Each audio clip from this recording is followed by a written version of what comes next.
pinaka-importante, ang mga kasama niya, nagagalit na sa kanya. Mainit at nainis. Oo, kasi binigyan lang sila ng coordinator ng 10 minutes. Kaya umaabot sa kuminsan ng mga 13 minutes, 15 minutes, Oo, bago naman lumabas. yun, oo. Diba? Samantalang inoorasan ang taping. Kaya Oo. siguro yung dahilan siguro noon, kaya... Kaya nagsara dahil sa kaartehan niya. Oo. Di ba? Wala nang tatalak sa kanya. Wala na yung show. Sobrang tagal niya. Paglabas niya, Alam mo, wala na yung show.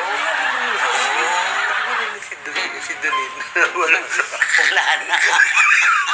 kaya nga kahit anong tagal niya ngayon, paglabas niya, Bakit wala na pala? Ba't wala na set? Ba't wala na contestant? Siguro inaano niya pa yung sarili niya doon, inaayos siya. Siyempre para pagdating niya doon sa set, talagang bongga siya. Pinakagwapo siya sa lahat.